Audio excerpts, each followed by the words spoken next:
अस्सलाम वालेकुम दोस्तों, फ़याज़ ख़ान हाज़िर है आज एक तवील अरसे के बाद नए व्लॉग के साथ। 1 महीने के गैप के बाद मैं ये व्लॉग कर रहा हूँ क्योंकि मेरी बहुत सी मसरूफ़ियात थी जिसकी वजह से मुझे टाइम नहीं मिला। आज मैं आपकी मुलाकात कराऊँगा एक ऐसे शख्स से जिसने मौत को शिकस्त दी और उसने अपनी फ़र्ज शनासी की एक ज़बरदस्त मिसाल कायम की और शदीद ज़ख्मी होने के बावजूद उसने अपनी जो भी ड्यूटी थी उसने सरअंजाम दी।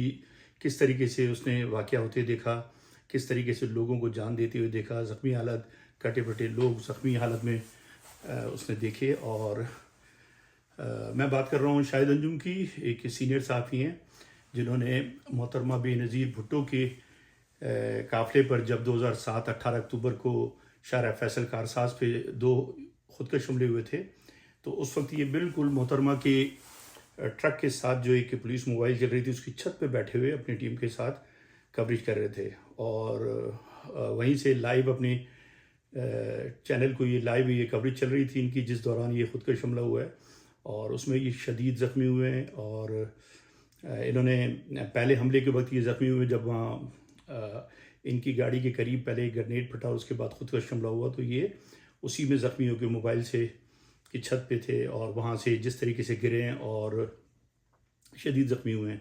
इन्होंने किस तरीके से वहाँ से निकले हैं और उसके बाद अल्लाह ने इनको बचाया। लेकिन उन्होंने लोगों को वहाँ पे लाशें देखी, इन्होंने ज़ख्मी कराते हुए देखे, तकलीफ़ में देखे, बहुत कुछ इन्होंने देखा। तो उस वक्त मैं भी वहीं पर मौजूद था, लेकिन मैं कुछ फासले पर था। मैं उस वक्त एसपी लियारी था और मेरी ड्यूटी थी वहाँ पे मोहतरमा के काफ़िले पे। और मोहतरमा ने बड़ी बहादुरी से जिस तरीके से वो निकली हैं हमले के बाद, उनको निकाल के ले जाया गया है। तो ख़ातून होते हुए जितनी उन्होंने जुर्रत का मुज़ाहरा किया और कोई खौफ उनके चेहरे पे नहीं था। और फिर दूसरे दिन सुबह-सुबह लियारी के बहुत से लोग उसमें शहीद हुए थे, कारकुन। दूसरे दिन सुबह-सुबह जिस तरीके से वो लियारी आई, तो वो हम नहीं समझ सकते, मतलब हमें उम्मीद नहीं थी कि इतने खौफनाक हमले के बाद मोहतरमा सुबह दूसरे दिन 8 बजे लियारी का विज़िट करेंगी। जो लोग शहीद हुए थे उनके घरों पे जाना, ये बहुत बड़ी हिम्मत की बात थी। तो उसमें बहुत से पुलिस अफसर शहीद हुए, पार्टी वर्कर, पीपल्स पार्टी के जो शहीद हुए, आम लोग शहीद हुए और पुलिस अफसरान थे, मीडिया के लोग थे, ज़ख्मी भी हुए, शहीद भी हुए। तो उनमें से शाहिद अंजुम एक हैं जो पहले प्रिंट मीडिया में काम करते रहे, उसके बाद टीवी चैनल्स, मुख्तलिफ टीवी चैनल्स के लिए काम किया है और अपना एक यूट्यूब चैनल भी चलाते हैं आजकल। बड़ा नाम है इनका। और ये चूँकि इस सुसाइड बॉम्बिंग के यानी शाहिद हैं, ख़ुद ज़ख्मी हुए हैं, तो इनकी ज़बानी आपको सुनाते हैं कि क्या वाक़यात पेश आए थे, कैसे हुआ था और इन्होंने क्या देखा, किन खौफनाक लम्हों से ये गुज़रे। तो मैं आपको शाहिद अंजुम की तरफ लेके चलता हूँ।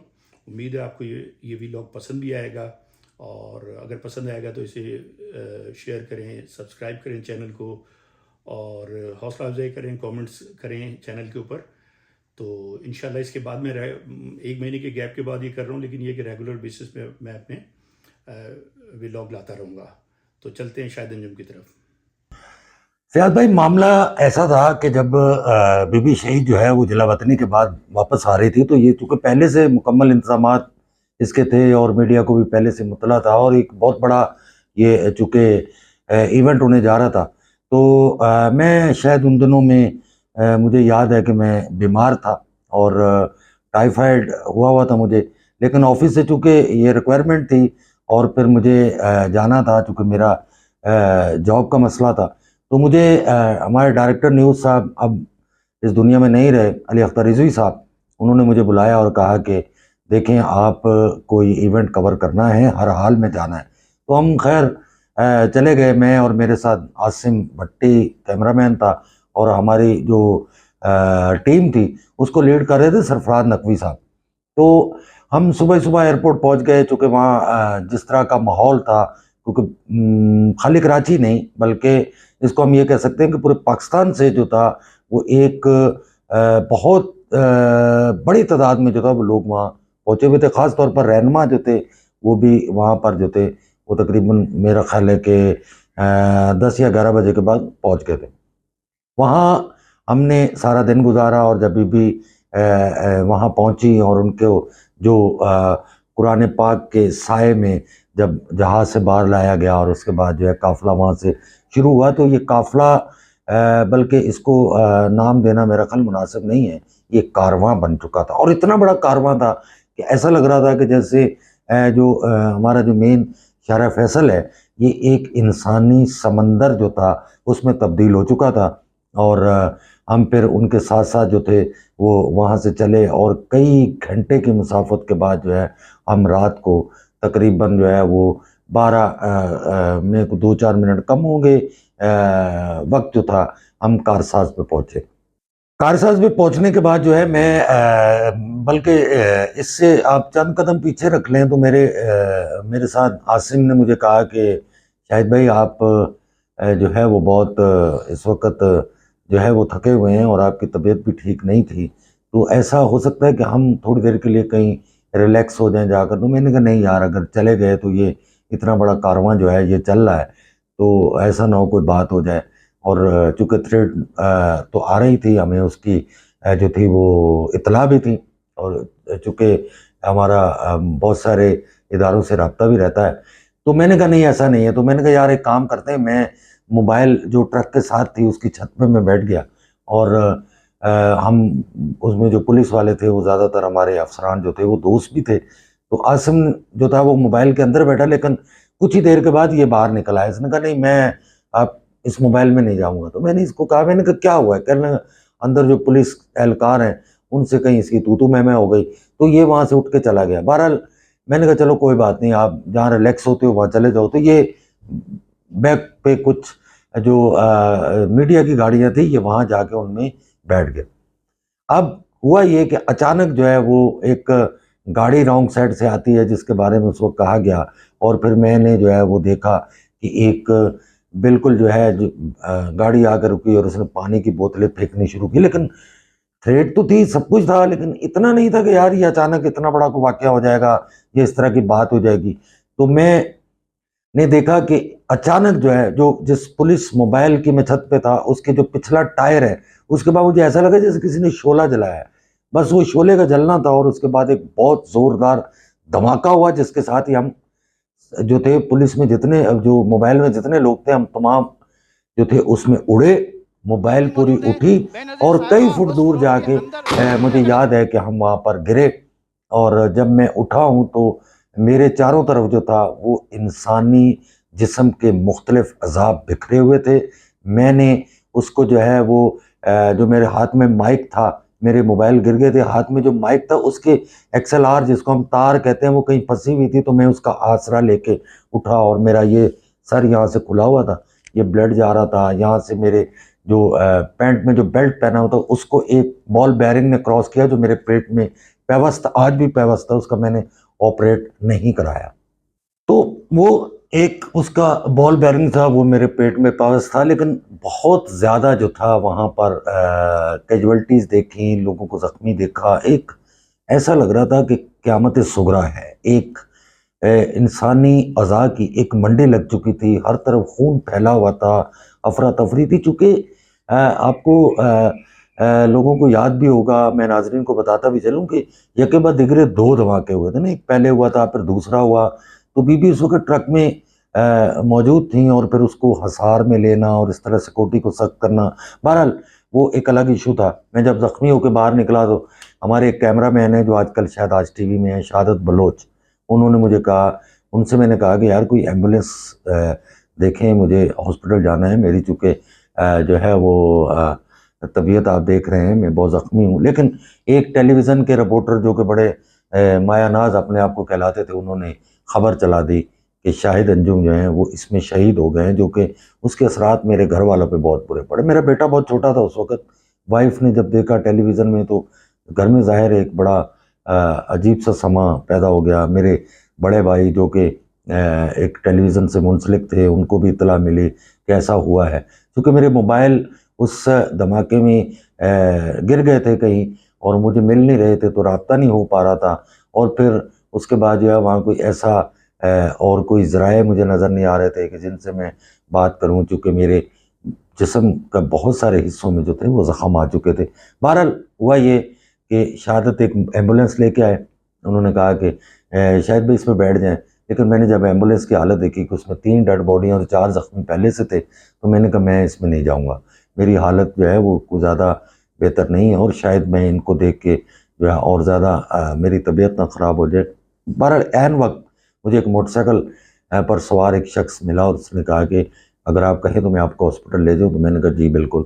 जब उसने मुझे मोटरसाइकिल पे बैठाया तो मुझे उस वक्त ये नहीं पता चल रहा था कि मुझे कौन से हॉस्पिटल ये लेके जा रहा है। तो बहरहाल उन्होंने पुल के ऊपर दोबारा चढ़ा और मुझे जब पता चला, जब हम आगा खान अस्पताल को क्रॉस कर रहे थे तो उनका मैं आपको लियाकत नेशनल हॉस्पिटल लेके जाता। उसने अपना मोबाइल फ़ोन मुझे दिया और ये कहा कि भाई आप ने किसी को कॉल करनी है तो कर लें, लेकिन मुझे उस वक्त कोई नंबर समझ नहीं आ रहा था। उसने मुझे हॉस्पिटल छोड़ा, मैं बेड पे लेटा हुआ था तो एक लेडी डॉक्टर आई, उन्होंने कहा कि क्या आपका एक्सीडेंट हुआ है? तो मैंने कहा नहीं, मैं ब्लास्ट में ज़ख्मी हुआ हूँ और इस तरह हुआ है। उन्होंने कहा हाँ बिल्कुल, आवाज़ आई है। तो वो इतनी ही बात अभी हो रही थी कि उसके बाद पैदर पे एम्बुलेंस से आनी शुरू हो गई, चूँकि एक बड़ा इंसिडेंट था, बहुत सारे लोग शहीद हुए थे। तो फिर उन्होंने ये कहा कि आप जो है इनको ट्रीटमेंट दें, लेकिन सेम टाइम मुझे ऐसा लगा कि मैं बेहोश होने लगा हूँ। तो मैंने ये सोचा कि मैं जो है वो अगर ऐसे ही रहा तो ऐसा ना हो कि मुझे कहीं मॉर्चरी भिजवा दिया जाए। तो मैंने बेड से नीचे उतरा और मैंने इधर-उधर देखा तो एक बच्चा जिसकी उम्र तकरीबन को 10-12 साल होगी, वो पानी पी रहा था। तो मैंने उससे बोतल बल्कि माँगी नहीं, छीन ली और मैं पानी पीने लग गया। बहरहाल उसके बाद मुझे एक उन्होंने ड्रिप लगा दी और ड्रिप लगने के बाद जो है वो ऐसा लगा कि वो ड्रिप शायद सही नहीं लगी, तो मेरा ब्लड, वो ड्रिप मेरे जो है वो नसों में जाने की बजाय वो उसका ब्लड बाहर आना शुरू हो गया। तो मैंने उसको ड्रिप को निकाल के मैंने कहा भाई इसको सही करें। सेम टाइम मेरे पास आसिम पहुंच चुका था। आसिम भी कई ज़ख्मियों को लेकर वहाँ पहुंचा था, लेकिन आसिम को उस वक़्त ये मालूम नहीं था कि मैं इसी हॉस्पिटल में हूँ। मुझे वहाँ अपना इस वक़्त जो डीएसपी हैं, क्या नाम है इनका, वासिफ़ कुरैशी, ये भी मुझे वहाँ मिले। चौधरी आमिर हमीद साहब मुझे वहाँ मिले और उन्होंने भी मेरी खैर खैरियत दरियाफ़्त की। लेकिन मैंने आसिम से कहा, मैंने कहा आसिम, तलत भाई को किसी तरह इन्फॉर्म कर दें, मेरे बड़े भाई को, और मेरे घर पे किसी तरह इन्फॉर्म कर दें कि मैं ज़ख्मी हूँ। क्योंकि टेलीविज़न पे खबर जब चलती है तो आपको पता है जिस तरह के माहौल घर में बनता है। तो इतनी देर में जो है आसिम ने कहा कि हाँ मैंने तलत भाई को कॉल कर दी है। तो मैंने कहा यार एक काम करो, मुझे ना यहाँ से थोड़ा बाहर ले जाओ, बाहर किसी पिलर के साथ मैं खड़ा होकर ना एक सिगरेट पीता हूँ। क्यों कि तलत भाई आने वाले हैं, वो चूँकि मुझसे बहुत ज़्यादा मेरे बड़े भाई थे तो उनको मुझसे लगाव भी बहुत ज़्यादा है। तो मैंने कहा ऐसा ना हो कि उनके कहीं कोई इस तरह के जो है वो फ़ील हो। बहरहाल आसिम ने कहा ठीक है। तो आसिम मुझे बाहर ले गया, एक पिलर के साथ खड़े होकर मैंने सिगरेट सुलगाया और आधा सिगरेट में पिया तो मेरे बड़े भाई आ गए। तो उन्होंने मुझे आके जैसे ही, जिस तरह एक भाइयों में होता है, उन्होंने मुझे दबाने की कोशिश कर रहे थे। तो मैंने कहा नहीं, इस तरह नहीं करें, मेरे जिस्म में काफ़ी ज़ख्म है। फिर मुझे वो खैर ऑफिस से भी ये कहा गया कि लियाकत नेशनल से आपको हम जी आगा खान शिफ्ट कर रहे हैं और वहाँ हमने कमरा भी ले लिया है। बहरहाल इतनी देर में तलत भाई ने कहा कि नहीं, वो आप वहाँ नहीं जाएंगे, हम आपको नेशनल मेडिकल सेंटर काला पुल जो है वहाँ लेके चलते हैं। वहाँ मेरे दोस्त हैं, डॉक्टर हैं, तो उनसे मेरी बात भी हो गई है, मैं आपको वहाँ लेके जा रहा हूँ। मुझे आम एक गाड़ी में जो था वो मेरे दोस्तों ने बिठाया और लियाकत नेशनल हॉस्पिटल से जो है वो नेशनल मेडिकल सेंटर वहाँ काले पुल पे ले गए, जहाँ मेरी ये स्टिचिंग वगैरह हुई, पूरी बॉडी को दोबारा चेक किया गया। तो उन्होंने कहा नहीं, ज़ख्म और कहीं नहीं है, वो जो बॉल बेयरिंग है वो तो अब पेट के अंदर काफ़ी गहराई में जा चुका है, उसको तो बाद में देखेंगे। बहरहाल ये मेरी स्टिचिंग हुई और मैं सुबह जो है वो घर पहुंचा। लेकिन बात ये है कि इस तरह के वाक़यात होना ये हमारे लिए तो मामूली बात तो थी, लेकिन ये वाक़या चूँकि बहुत मेरे करीब हुआ था तो इसके असरात जो थे वो काफ़ी अरसे तक मुझे रहे भी, लेकिन मैं उसको बर्दाश्त भी किया, चूँकि मुझे सहाफ़त से इश्क था, है और रहेगा। और मैं अपनी जो थी इसको जिसको ये भी कहा जा सकता है कि मेरी जॉब भी थी, लेकिन मुझे उससे प्यार भी बहुत था, मैं उसको छोड़ नहीं सकता था। हालात जैसे भी, हमने कराची में से बहुत सारे हालात देखे, लेकिन ये वाक़या चूँकि एक बहुत ज़्यादा करीब हुआ था तो उसके असरात काफ़ी दिन तक मौजूद रहे। फिर उसके बाद एक नई बैच शुरू हो गई कि अब आप इसका जो है वो एमएलबी होगा और ये भी होगा। आप लोगों को शायद याद होगा कि उस वक़्त इसका एफआईआर जो थी वो सरकार मुद्दत में फिर कटी बादराबाद थाने में और उस पर तफ्तीश का एक सिलसिला शुरू हुआ। और वो डीएसपी साहब भी अब शहीद हो चुके हैं, मोहम्मद नवाज रांझा, तो उन्होंने मेरा पूरा इस पर बयान भी रिकॉर्ड किया। लेकिन फिर ये बयान के रिकॉर्ड होने तक ही हुआ, उसके बाद फिर पता नहीं क्या मामला कहाँ है। हालांकि इस धमाके के बाद अब भी कभी मौसम की तब्दीली जब होती है, ख़ास तौर पे जब गर्मियों से हम सर्दियों की तरफ जा रहे होते हैं, ये आप ये ले लें कि अक्टूबर नवंबर का जो महीना आता है, इसमें मुझे उसके थोड़े बहुत जो है असरात बॉडी में मुझे महसूस होते हैं। और वो बॉल बेयरिंग जो है उसको निकलवाने के लिए मैंने कई डॉक्टरों से मशवरा किया, तो उन्होंने कहा बहुत डीप है, इसको मत निकलवाएं, इसको निकलवाने से आपकी बॉडी में कहीं ऐसे ना कोई और नुकसान हो जाए, कहीं आपकी बॉडी को काटा जाए तो उसके ज़्यादा जो है वो ज़्यादा जिसको कहते हैं ज़ख़म आ जाए। बहरहाल फैसला ये हुआ कि इसको रहने दें। हालांकि मैं कहीं मूव करता हूँ तो एयरपोर्ट पे वो जो है मुझे तंग करता है, लोग सिक्योरिटी वाले मुझसे पूछते भी हैं, लेकिन मैं ज़ाहिर है अब वो एक मामला तो है ना।